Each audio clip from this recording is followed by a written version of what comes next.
Hello my dear students, आप सभी को गुड मॉर्निंग। मैं हूं इरफान मोहम्मद और आज हम जो हमारा बीकॉम पार्ट फर्स्ट में सब्जेक्ट है बिजनेस स्टैटिस्टिक्स, उसका पार्ट 19 आज हम स्टार्ट कर रहे हैं। इससे पहले हमने पार्ट 18 के अंदर हमने मीन, मॉड एंड मीडियन के जो टेबल के according individual series, discrete series और कंटिन्यूस सीरीज के जो क्वेश्चंस थे वो देखे थे और आज हम इसी के आगे कंटिन्यू कर रहे हैं। Question number 66।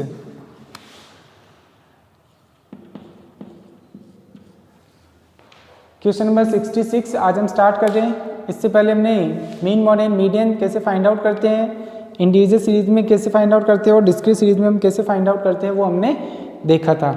आज हम जो क्वेश्चंस करेंगे वो करेंगे हम combined arithmetic mean, it means सामूहिक समांतर माध्य हम कैसे फाइंड आउट करते हैं उसकी थ्योरी हमने पहले जब अर्थमेटिक मीन टॉपिक हमने पढ़ा था उसमें देखा था लास्ट लेक्चर के अंदर। और अगर हमने कोई अर्थमेटिक मीन गलत कैलकुलेट कर लिया है तो उसमें हम वापस करेक्शन किस प्रकार कर सकते हैं और हम वापस करेक्ट अर्थमेटिक मीन हम कैसे फाइंड आउट कर सकते हैं, उस टाइप के क्वेश्चंस आज हम करेंगे। क्लियर? क्वेश्चन नंबर 66 है, उसमें फर्स्ट पॉइंट है आपके, एक कारखाने में 500 कर्मचारी कार्य करते हैं, उनकी औसत मजदूरी 200 रुपये थी। बाद में यह ज्ञात हुआ कि 2 कर्मचारियों की मजदूरी गलती से 80 एवं 220 रुपये के स्थान पर 180 एवं 20 रुपये पढ़ ली गई। सही औसत मजदूरी ज्ञात कीजिए। इट मीन्स जो नंबर ऑफ एम्प्लॉई है वो तो है आपके 500 और उनकी औसत मजदूरी दी हुई है 200।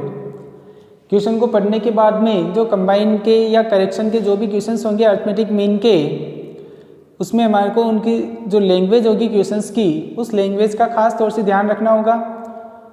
लैंग्वेज का ध्यान रख करके हमारे को क्वेश्चन को पहले जमाना होगा, उसमें क्या क्या कहा हुआ है उसके अकॉर्डिंग जो हमने फॉर्मूले देखे हैं कंबाइन अर्थमेटिक मीन के, उसके अकॉर्डिंग हमारे को क्वेश्चन को जमाना होगा और उसके बाद में हमारे को सोल्व करना होगा। जैसे इस क्वेश्चन में अगर हम देखें तो कारखाने में 500 कर्मचारी कार्य करते हैं और उनकी औसत मजदूरी 200 रुपये थी। इट मीन्स एन का मान, नंबर ऑफ एम्प्लॉय आपको दिया हुआ है 500, औसत मजदूरी इससे पहले लास्ट लेक्चर में हमने देखा था कि जहाँ एवरेज नाम आ जाता है इट मीन्स वो आपको अर्थमेटिक मीन दिया हुआ होता है। तो इसका मतलब एक्स बार आपको दिया हुआ है 200। बाद में यह ज्ञात हुआ कि 2 कर्मचारियों की मजदूरी गलती से 80 एवं 220 रुपये के स्थान पर 180 एवं 20 रुपये पढ़ ली गई। मतलब आपको लिखना तो उसमें ऐड तो कितना करना चाहिए था 80 और 228 करना चाहिए था, मगर आपने ऐड कितना कर दिया 180 एवं 20 रुपये आपने ऐड कर दिया और आपको करेक्ट एक्स बार कैलकुलेट करना है। क्लियर? Calculation of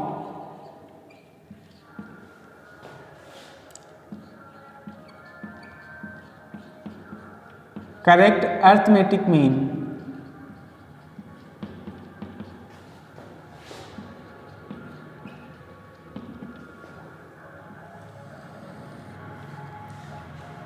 clear? आपको एन का मान क्वेश्चन में दिया हुआ है, नंबर ऑफ एम्प्लॉय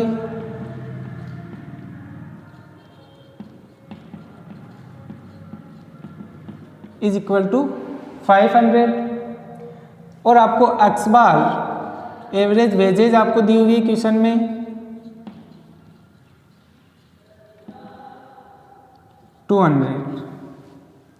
इसका मतलब ये तो हमारे लिए एन हो गया और ये हमारे लिए क्या हो गया एक्स बार हो गया। क्लियर? और आपने क्या गलती की है वो क्वेश्चन में दिया हुआ है। तो इट मीन्स सबसे पहले हमारे को correct summation X find out करना होगा और correct summation X find out करने के लिए जो पहले गलती हो गई थी उस गलती का पता लगाने के लिए wrong summation X find out करना होगा, फिर उसका सुधार करके correct summation X find out करना होगा। तो सबसे पहले हम क्या करेंगे, जो एक्स बार है उसके according summation X find out करेंगे। X bar is equal to summation X upon N, ये हमारा फॉर्मूला होता है डायरेक्ट मेथड के अंदर। एक्स बार क्वेश्चन में दिया हुआ है 200, समेशन एक्स हमारे को फाइंड आउट करना है और एन का मान है 500। इसलिए जो समेशन एक्स आएगा वो क्या हो जाएगा, क्रॉस मल्टीपल में चला जाएगा। 200 इंटू 500 इट मीन्स 1 लाख। ये समेशन एक्स आ गया आपके 1 लाख। ये जो समेशन एक्स आया ये कौन सा समेशन एक्स माना जाएगा, रॉन्ग समेशन एक्स माना जाएगा। क्लियर, क्योंकि हमने इसमें गलती कर दी। अब गलती कर दी तो अब हमारे को वापस उस गलती का सुधार करने के लिए फिर से हमारे को correct summation X find out करना होगा, कैलकुलेट करना होगा।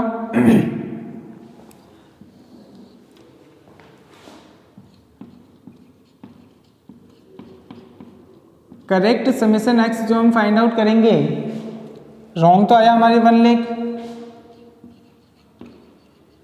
इसमें जो गलती हमने कर दी है उसको तो माइनस कर देंगे और जो एक्चुअल में जो हमारे को वैल्यू ऐड करनी चाहिए थी उस वैल्यू को हम क्या कर देंगे, ऐड कर देंगे। तो अगर हम क्वेश्चन को देखें तो क्वेश्चन में लिखा हुआ है कि 2 कर्मचारियों की मजदूरी गलती से 80 एवं 220 के स्थान पर 180 एवं 20 लिख दी गई। आपने लिखा कितना, 180 और 20 आपने लिख दिया। मतलब इसमें जो समेशन एक्स आ रहा है 1 लाख, इसमें कितना ऐड है, 180 और 20 ऐड है, जो रॉन्ग है। तो इसका मतलब जो गलत है उसको तो हमारे को क्या करना है, हटाना है, लेस करना पड़ेगा।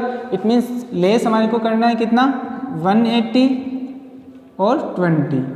2 कर्मचारियों की मजदूरी आपने गलती से 180 और 20 ऐड कर दी थी, तो जो गलत ऐड कर दिया उसको अपने को वापस क्या करना है, लेस करना है। और जो एक्चुअल में ऐड करना चाहिए था उस वैल्यू को हमारे को क्या करना होगा, ऐड करना होगा। क्लियर, तो हमारे को क्या करना चाहिए था, 80 एवं 220 ऐड करना चाहिए था। तो अब हम क्या करेंगे, इसमें 80 और 220 ऐड कर देंगे, प्लस 80 प्लस 220। ये जो वैल्यू आएगी ये हमारी क्या कहलाएगी, करेक्ट समेशन एक्स कहलाएगी। 180 20 200 तो हमारे को लेस करने हैं, इट मीन्स 1,100,000 हमारा करेक्ट समेशन एक्स आ जाएगा। और उसके बाद में हमारे को करेक्ट एक्स बार निकालना है। तो वापस से correct x bar is equal to 100 divided by number of employ वही रहेंगे, उसमें कोई चेंजेस नहीं है, 500। 100 divided by 500 is equal to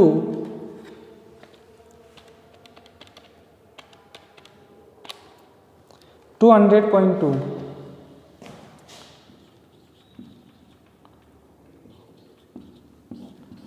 ये आपकी करेक्ट एक्स बार आ जाएगा। आंसर आ गया आपके 200.2। क्लियर, तो करेक्ट जो अर्थमेटिक मीन अगर हमारे को फाइंड आउट करना है तो उसमें हमारे को ये ध्यान रखना है कि हमने गलती कहाँ की है।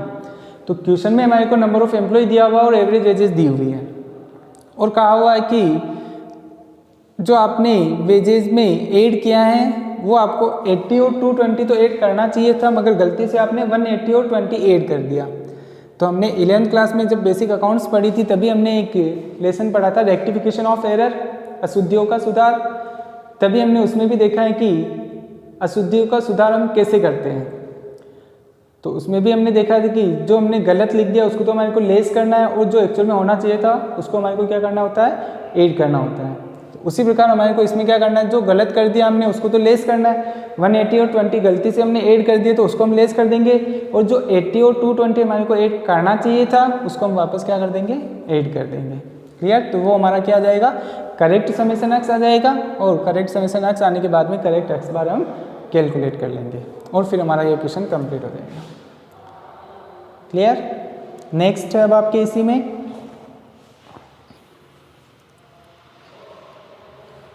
Question number 67।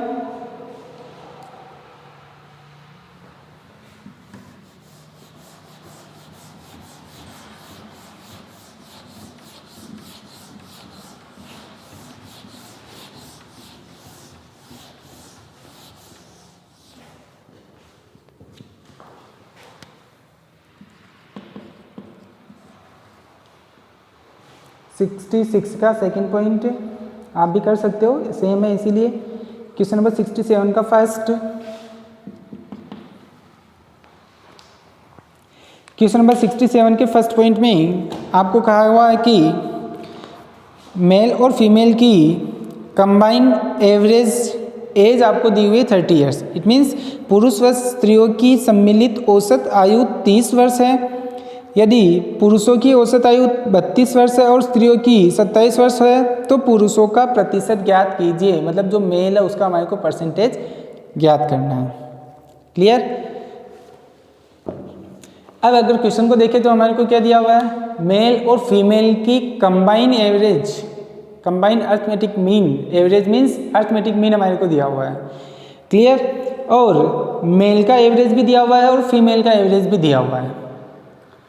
अब मेल का परसेंटेज कितना है, तो मेल का परसेंटेज हमारे को कैलकुलेट करने के लिए सबसे पहले हमारे को ये ध्यान में होना चाहिए कि मेल है कितने एक्चुअल में, फिर हम उसके अकॉर्डिंग हम क्या कर सकते हैं, परसेंटेज निकाल सकते हैं, या मेल का रेशियो है कितना उसके अकॉर्डिंग हम परसेंटेज निकाल सकते हैं। क्लियर। तो कहने का मतलब इसमें हमारे को कंबाइन एक्स बार दिया हुआ है और मेल का एक्स बार दिया हुआ है और फीमेल का भी एक्स बार हमारे को दिया हुआ है। तो इट मीन्स इसको जो हम करेंगे वो कंबाइन अर्थमेटिक मीन जो हमने टॉपिक पढ़ा है उसके अकॉर्डिंग हमारे को इसको सोल्व करना होगा। क्लियर।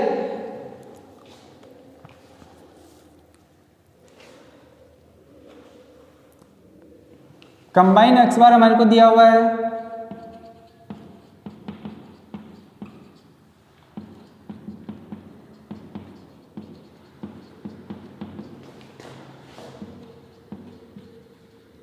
कंबाइंड अर्थमेटिक मीन किस किस का है, ये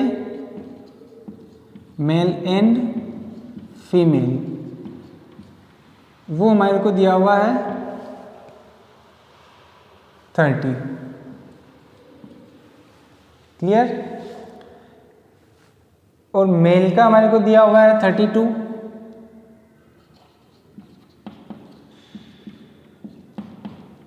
मेल का एक्स बार हमारे को दिया हुआ है 32। उसी प्रकार फीमेल का एक्स बार हमारे को दिया हुआ है 27। क्लियर। तो कंबाइन अर्थवाद में एक्स बार में या कंबाइन अर्थमेटिक मीन में हमने देखा है कि जो हमारे को एक्स बार दिया हुआ होता है तो उसमें हमारे को नोटेशन देने होते हैं, क्योंकि एक्स बार 1 2 3 कितने भी हो सकते हैं। हमारे को 2 दिया हुआ तो मेल को हम दे देते हैं एक्स बार 1 और फीमेल को दे देते हैं एक्स बार 2। और ये हमारी जो कंबाइन एक्स बार है, ये कंबाइन एक्स बार हमारा कहलाएगा एक्स बार 1 2। 2 इन्फॉर्मेशन है तो 1 2, 3 इन्फॉर्मेशन होती है तो एक्स बार 1 2 3 कंबाइन एक्स बार कहलाता है। अब कंबाइन अर्थमेटिक मीन किन में हमने फॉर्मूला देखा है कि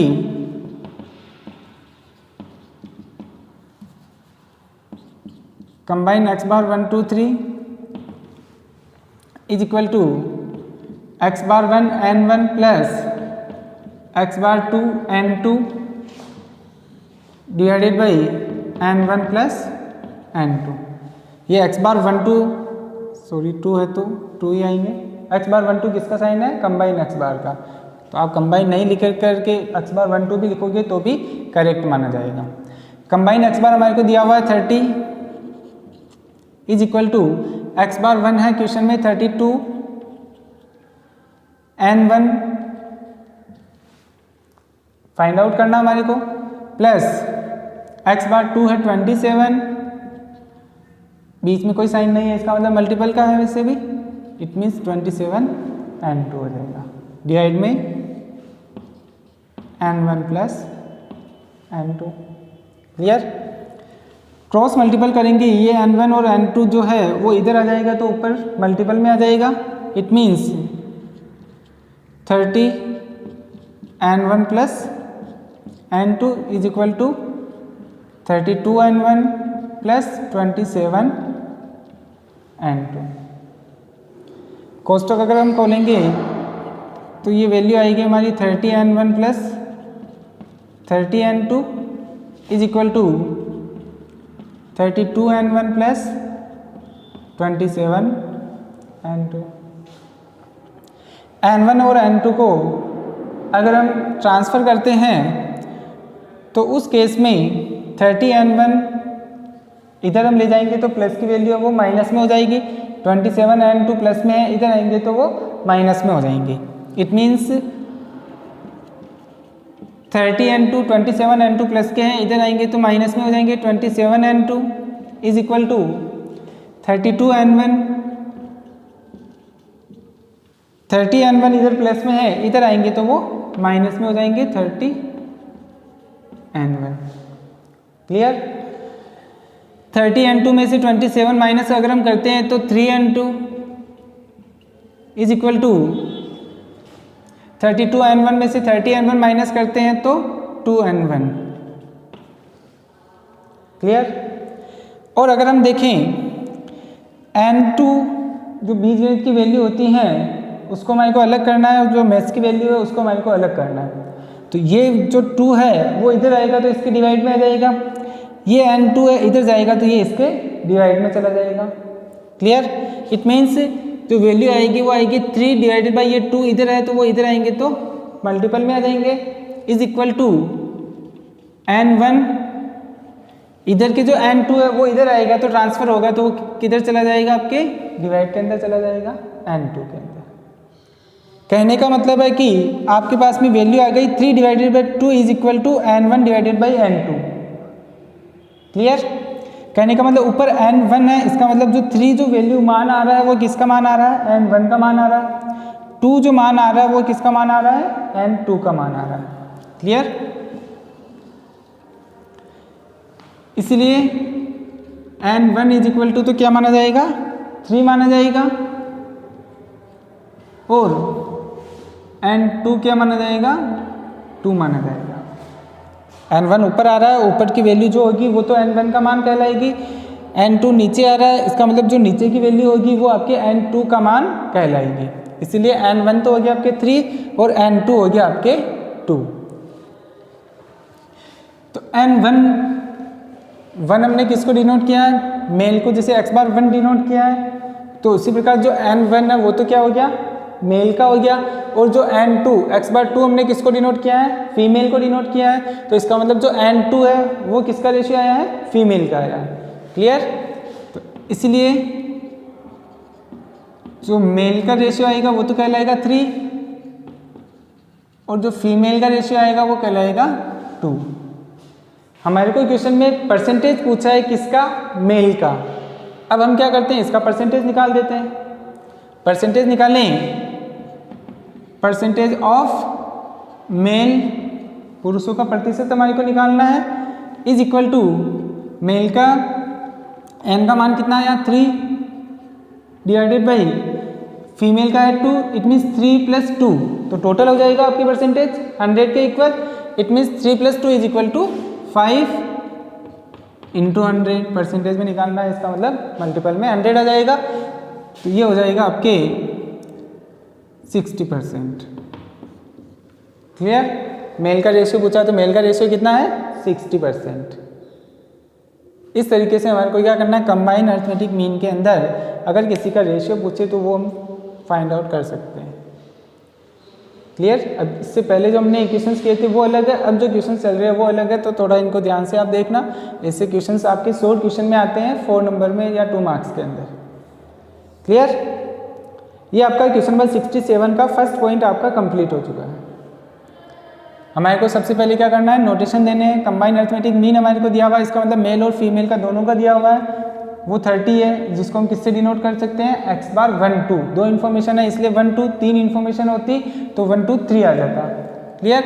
मेल को हमने x बार 1 से नोट किया है और फीमेल को x बार 2 से नोट किया है हमने, और combine x bar 1 2 is equal to, formula होता है इसका x bar 1 n1 x bar 2 n2 divided by n1 plus n2। इसमें हमारे को वैल्यू फीड करके हमारे को इस तरीके से पहले मान निकालना है n1 और n2 का, और फिर उसके बाद में उसका रेशियो निकालना है। ये आपका क्वेश्चन नंबर 67 कंप्लीट हो गया। इसी का सेकंड पार्ट जो है 67 का सेकंड है, ये भी सेम है, इसी के जैसा है, तो ये आपको करना है। नेक्स्ट,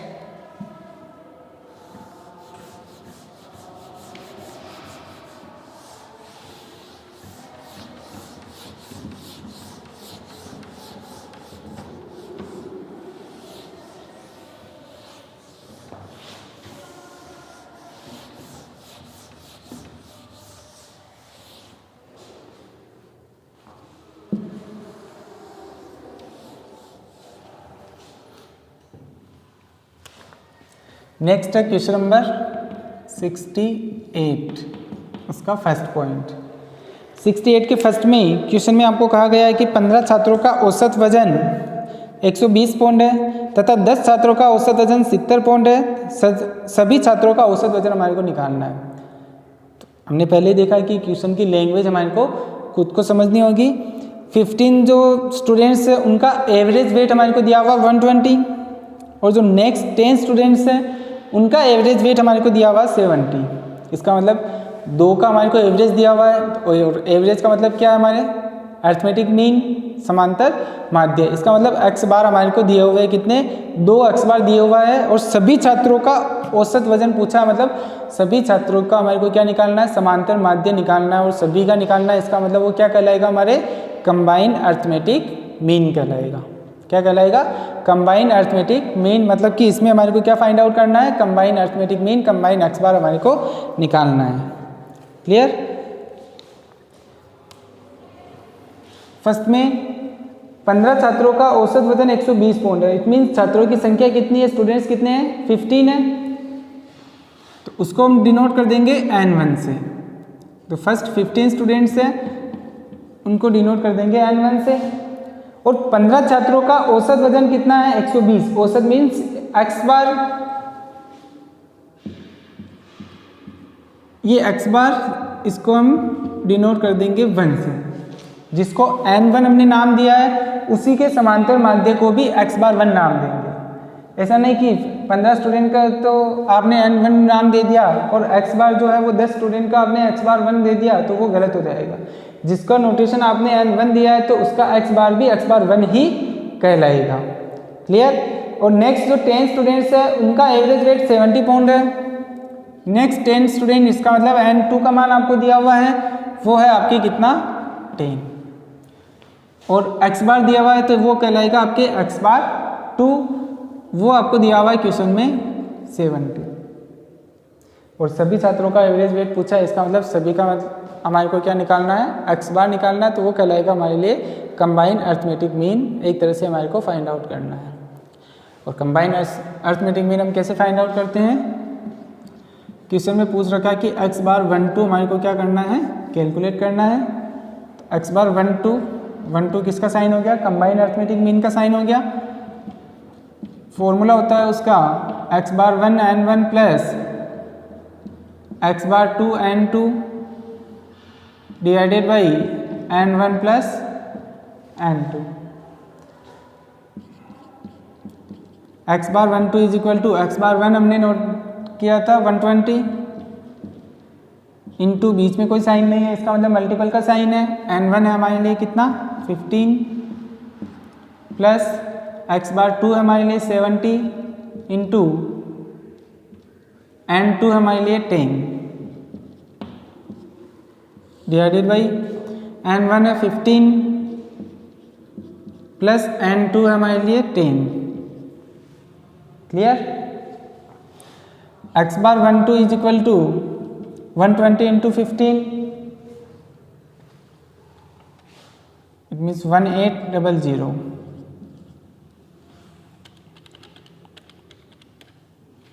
और 70 इंटू 10 इट मीन्स 700 आ जाएंगे ये तो, और divided by 15 plus 10 is equal to 25। तो अगर हम इसको ऐड करते हैं तो वैल्यू आएगी x bar 1 2 is equal to 1800 plus 700 is equal to 2500 divided by 25। तो x bar 1 2 is equal to क्या आ जाएगा, 100, 25 से 25 1 टाइम क्रॉस हो जाएगा, और कंबाइन x बार क्या आ जाएगा आपके 100 आ जाएगा। क्लियर। हमारे को क्या फाइंड आउट करना था, इसमें कंबाइन x बार निकालना था, और कंबाइन x बार आ गया हमारे x bar 1 2 is equal to 100, ये हमारे आंसर आ जाएंगे। क्लियर। ऐसे जो क्वेश्चन है छोटे छोटे, ये 2 मार्क्स में आपके पूछे जाते हैं, और ये आपके क्वेश्चन नंबर 68 का फर्स्ट पॉइंट कंप्लीट हो गया। क्लियर। नेक्स्ट है अब आपके क्वेश्चन नंबर 68 का सेकंड।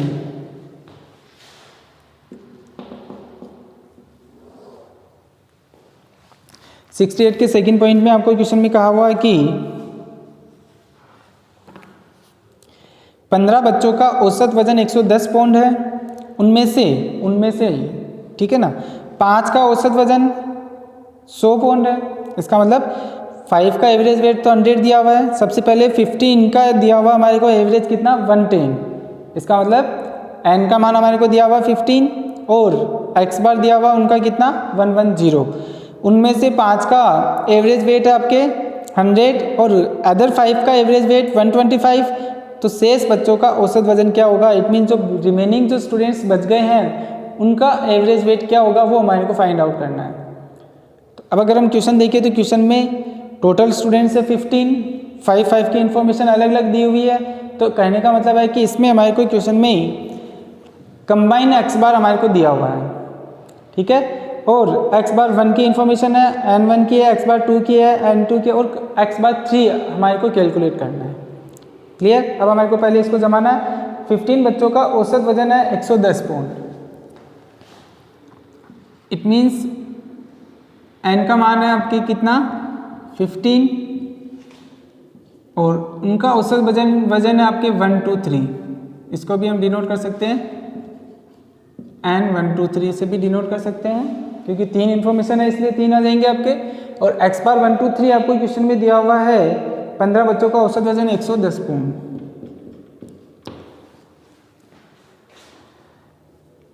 उनमें से 5 का 100 है, तो शुरू में जो 5 का दिया हुआ उसको हम डिनोट कर देते हैं n1 हमारे 5, तो जिसको हमने n1 नोटेशन दिया है तो जो उसका अरिथमेटिक मीन होगा उसको हम किससे नोटेट करेंगे x बार 1 से नोटेट करेंगे। तो x बार 1 कितना उसका 100। उसी प्रकार अदर 5 का 125 दिया हुआ है, अदर 5 इसका मतलब वो कहलाएगा हमारे लिए n2 5 है और उसका x बार 2 हमारे को दिया हुआ है 125। शेष बच्चों का औसत वजन, तो शेष बच्चे कितने बच गए, तो शेष जो बच्चे हैं वो कहलाएंगे हमारे n3। 15 टोटल है, 5 ही हो गए 5 ही हो गए 10 हो गए आपके, तो 15 माइनस 10, इसका मतलब जो n3 का मान आएगा वो क्या आएगा 5। क्लियर। और x बार 3 आपको नहीं दिया हुआ है, ये हमारे को क्या करना है कैलकुलेट करना है। जो n3 का मान आया है उसका x बार कितना है वो हमारे को कैलकुलेट करना है। तो क्वेश्चन में हमारे को क्या दिया हुआ है कंबाइन x बार दिया हुआ है, तो कंबाइन x बार से ही हमारे को क्या करना होगा इसी को सोल्व करना होगा। तो कंबाइन x बार का फॉर्मूला होता है x बार 1 2 3, इसमें 3 इन्फॉर्मेशन है इसके लिए 1 2 3 आ जाएगा। फॉर्मूला भी 3 बार बनेगा आपके x bar 1 n1 plus x bar 2 n2 plus x bar 3 n3 divided by n1 plus n2 plus n3। पहले 2 इन्फॉर्मेशन थी तो फॉर्मूला हमने 2 बार बनाया था, अब इसमें 3 इन्फॉर्मेशन है तो फॉर्मूला 3 बार हमारे को बनाना है। क्लियर। अब वैल्यू फीड करनी है हमारे को। x बार 1 2 3 हमारे को क्वेश्चन में दिया हुआ है 110, x बार 100 into n1 5 plus x bar 2 125 into n2 5 plus x bar 3 हमारे को निकालना है, तो यहाँ x बार 3 लिख देंगे इंटू n3 का मान क्या आया 5 डिवाइडेड बाई n1 n2 और n3 हमारी क्या है 5, तो 5 प्लस 5 प्लस 5। ठीक है। 110 is equal to 100 into 5 500, 125 into 5 625 plus 5 into x bar 3 it means 5 x bar 3 divided by ये हो जाएंगे आपके 15। क्रॉस मल्टीपल कर देंगे 110 इंटू 15 डिवाइड में इधर आएगा तो मल्टीपल में आ जाएगा आपके 15 इज इक्वल टू टोटल हो गई इनकी 1125 प्लस 5 x बार 3। 15 को 110 से अगर मल्टीपल करते हैं वो आ रहा आपके 1650 प्लस के 1125 है, इधर आएंगे तो माइनस में 1125 is equal to 5 x bar 3।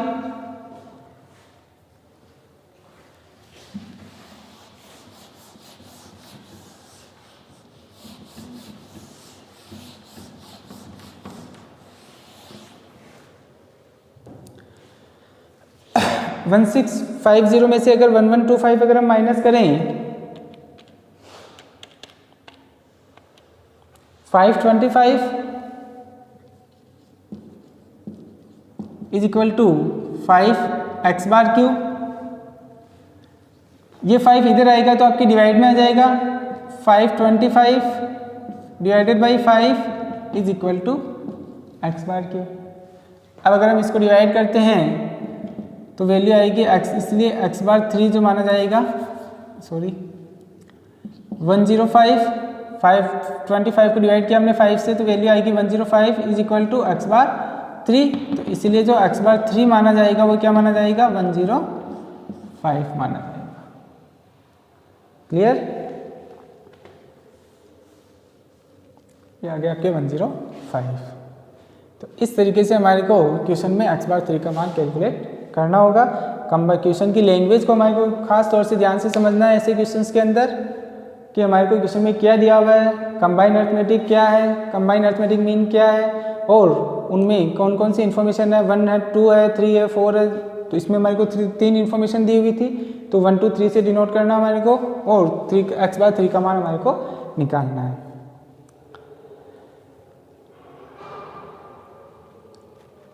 Next अब क्वेश्चन नंबर आपके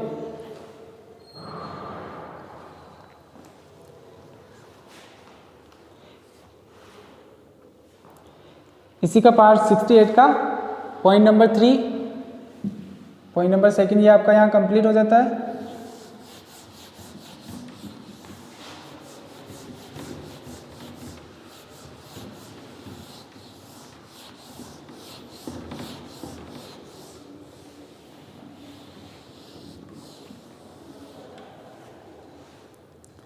पॉइंट नंबर 3 है कि एक कारखाने के 700 श्रमिकों की औसत मजदूरी 3.80 है। यदि उनमें से 400 श्रमिकों की औसत मजदूरी 4 रुपये हो तो शेष श्रमिकों की औसत मजदूरी ज्ञात कीजिए। तो ये तो सेम क्वेश्चन हो गया, ये आप भी कर सकते हो। क्लियर? तो इसी का थर्ड पॉइंट आप ही कर लेना। नेक्स्ट आपके question number 69। Question number 69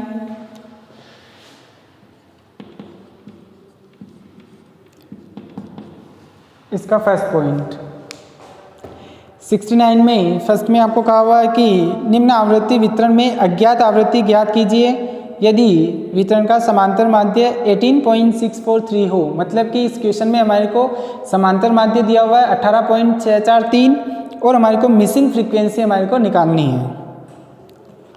clear? तो कैलकुलेशन ऑफ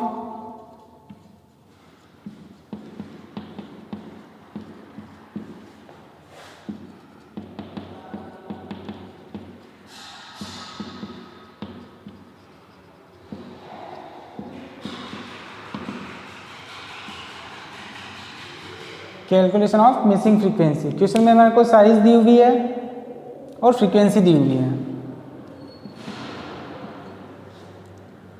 साइज और एफ हमारे को क्वेश्चन में दिया हुआ है 5 से 10,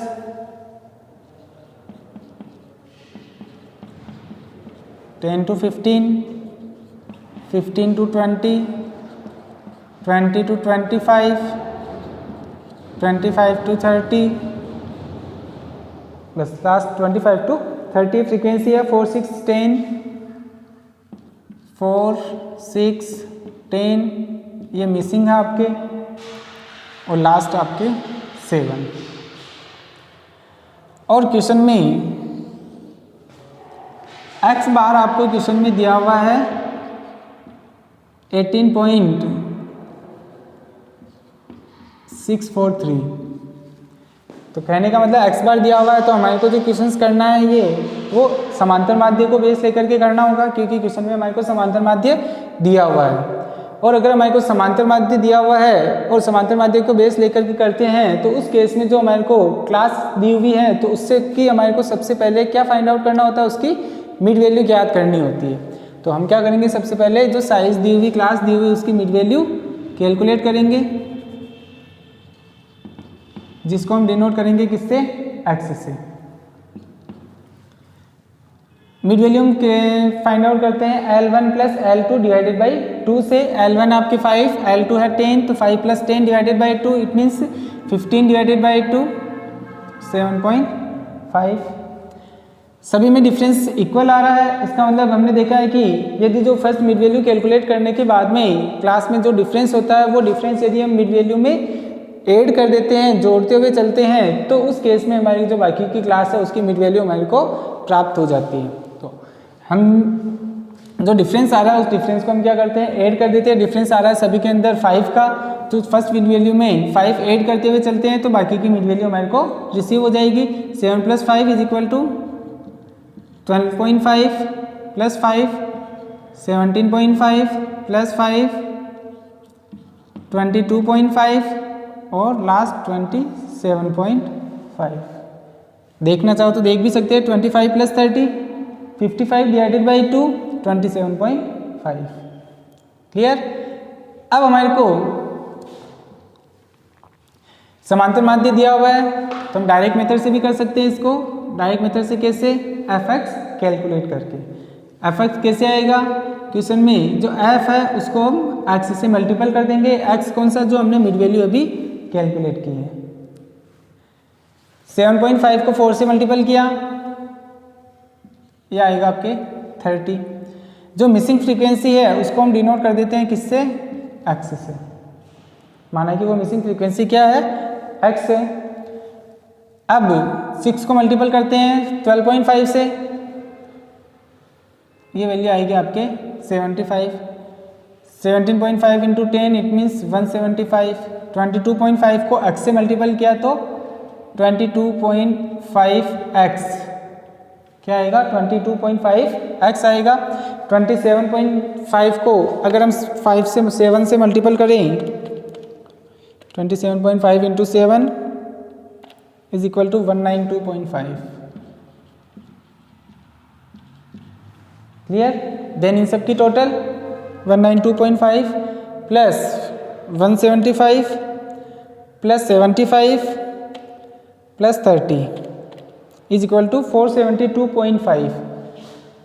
ये समेशन fx आ रहा है आपके 472.5 प्लस 22.5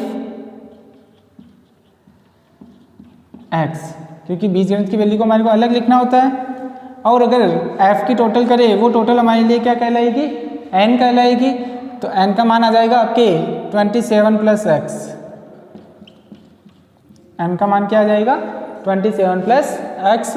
समेशन fx आ गया 472.5 प्लस 22.5x और n का मान आ गया हमारे पास में 27 प्लस x। अब हमारे को क्या करना है, जो डायरेक्ट मेथड में फॉर्मूला यूज में आता है उसी को बेस लेकर के करना है हमारे को। तो x bar is equal to, formula होता है डायरेक्ट मेथड के अंदर summation fx upon n। x bar हमारे को क्वेश्चन में दिया हुआ है 18.643 is equal to summation fx हमारे पास में आया 472.5 plus 22.5x divided by n का मान है 27 plus x। Clear.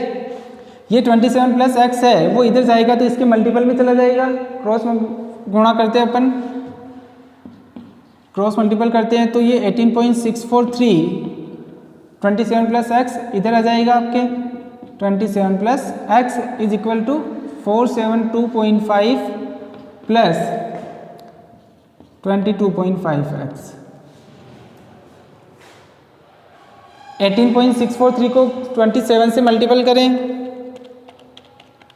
18.643 into 27 is equal to 503.36 503.36 plus 18.643 को x से मल्टीपल किया तो 18.643x is equal to 472.5 plus 22.5 x। अब हम क्या करते हैं, 22.5 x जो बीजगणित की वैल्यू है उसको इधर लेकर के आ जाते हैं और मेथ्स की जो वैल्यू है उसको हम उधर ट्रांसफर कर देते हैं। तो 18.643 x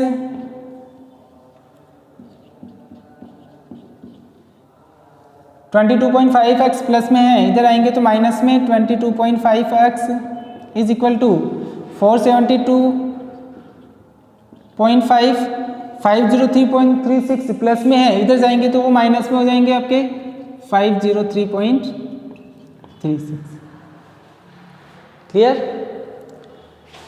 18.643 अगर हम माइनस करें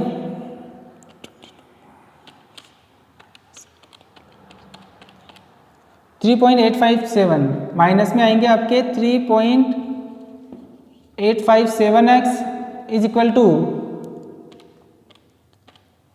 503.36 30.86 ये वैल्यू आएगी आपके माइनस में। क्लियर। अब अगर हम x का मान निकाले तो x is equal to minus के 30.86 डिवाइडेड बाई माइनस के 3.857 इधर आएंगे तो वो डिवाइड में आ जाएंगे आपके माइनस के 3.857। दोनों चिन्ह साइन जो आ रहे हैं माइनस में है तो वो तो कट जाएंगे आपके, क्रॉस हो जाएंगे। 30.86 divided by 3.857 is equal to value आएगी आपके 8। तो x का मान क्या माना जाएगा, 8 माना जाएगा। क्लियर। x हमने किसको माना है, मिसिंग फ्रीक्वेंसी को माना है, तो इसीलिए जो मिसिंग वैल्यू मानी जाएगी या मिसिंग फ्रीक्वेंसी मानी जाएगी वो क्या मानी जाएगी,